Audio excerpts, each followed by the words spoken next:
watermelon. Yes. Hinati na natin. Mamaya na lang ba ito? Tapos taob natin kung ganyan. Nice. And then, kung paano nyo gustong hiwain para Uy! mas masigla. Yan. Yan. Then after that, Tapos umitsa yung ice babalitan na natin. Ang lamig! Ang lamig, di ba? Sakit sa kamay! Nakakangilo.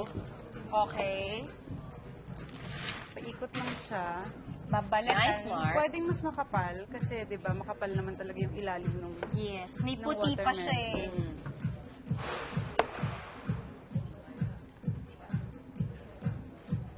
Nice, Mars. Yan.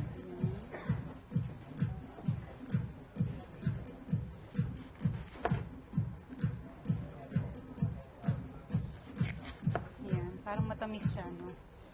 Actually, Amoy matamis.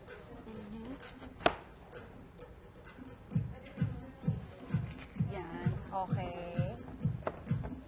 Tapos Ayan, muna natin siya. Bilang ikaw malapit sa ano, Ayan. sa trash chute. Thank you. And then, slice na rin natin siya. Ganyan. Parang kung paano magbalat ng Mag-slice ng mag-slice ng sibuyas. sibuyas. Mhm. Nice one, Mars. Sige, I'll help you.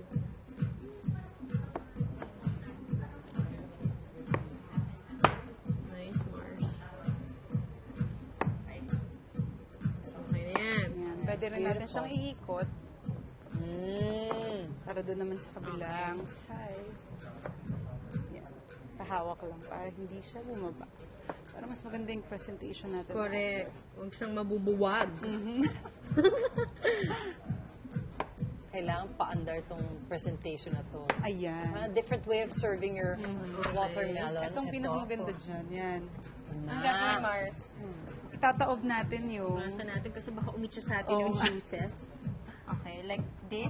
Yes. Okay. Tapos, Makalat Yan. sa Tapos kusina. itataob na lang natin. sa kusina. Yan. Oh!